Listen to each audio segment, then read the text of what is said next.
Bonjour à tous et bienvenue dans cette émission spéciale sur le développement en franchise. On aborde cette thématique aujourd'hui avec trois axes, l'axe juridique, l'axe financier, l'axe stratégique également. Et nos spécialistes autour de cette table pour ces thématiques. Avec nous, Lorraine Lemeur, bonjour. Bonjour. Vous êtes associée et expert comptable du groupe Inextenso, dont l'activité est l'accompagnement des dirigeants, avec un pôle spécialisé dans l'accompagnement des dirigeants franchiseurs et franchisés. François-Luc Simon également, bonjour. Bonjour. Associé gérant du cabinet Simon et Associés, cabinet spécialisé en franchise et dédié à l'accompagnement des franchiseurs. Avec vous, on va évoquer l'aspect juridique. Et puis Sylvain Bartholomeu également, bonjour. Bonjour. Vous êtes le président dirigeant associé de Franchise Management, cabinet spécialisé en création et développement de réseaux, qui a accompagné plus de 450 réseaux qui représentent 90 000 franchisés à travers le monde. Alors aujourd'hui, développement en franchise, c'est donc notre thématique. On va évidemment commencer avec la fameuse question, est-ce qu'il faut se développer en franchise? Est-ce que c'est une bonne stratégie au fond? J'aimerais vous entendre pour commencer, Sylvain Bartholomeu. Alors la franchise, c'est pas une stratégie en soi, c'est un véhicule ou un moyen au service d'une stratégie.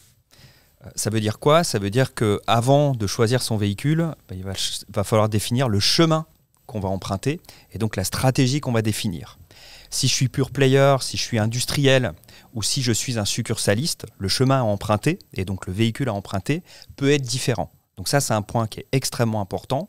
Le mécanisme de la franchise permet d'agréger des entrepreneurs autour d'une marque, d'un concept et d'une enseigne. Mais la première question à se poser, c'est est-ce que c'est le bon véhicule compte tenu de la stratégie que je souhaite envisager pour mon entreprise? François-Luc Simon, sur cette question, votre regard juridique. Alors je dis toujours à ce sujet que les choses doivent s'organiser de la manière suivante. On a d'abord à avoir compris la stratégie. Si on commence par autre chose, on fait fausse route. C'est d'abord la stratégie. La stratégie va conditionner ensuite les considérations nombreuses qui sont d'ordre opérationnel. On rentre dans le détail. Et une fois seulement qu'on a bien compris et assimilé la stratégie et les aspects opérationnels, alors enfin, on peut passer à des considérations purement juridiques. Il ne faut pas mettre la charrue avant les bœufs. Alors concrètement, ça veut dire quoi? Ça veut dire que quand je fais un contrat de franchise, je le fais avec les gens qui connaissent la stratégie de leur entreprise, qui l'ont peut-être même imaginée. C'est eux qui la maîtrisent le mieux. Je le fais également avec ceux qui sont les forces vives, c'est-à-dire les opérationnels.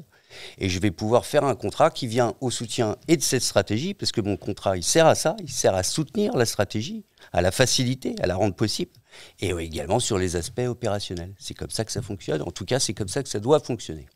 Lorraine Lemeur, votre réflexion sur cette question? Alors pour moi, la franchise, c'est un formidable moyen de développement, de devenir plus rapidement le leader de son marché. Et le développement en franchise va demander moins de fonds propres pour mailler le territoire et pour étendre son réseau.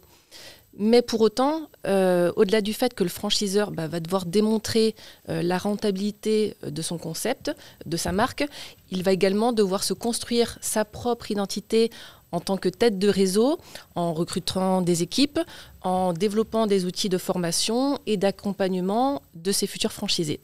Donc il y a donc un fort investissement de départ de la part du franchiseur, tant financier qu'humain, pour construire sa propre identité, et investissement qui sera ensuite pérennisé par ses propres franchisés qui vont investir du temps et de l'argent pour créer et développer leur propre site d'exploitation.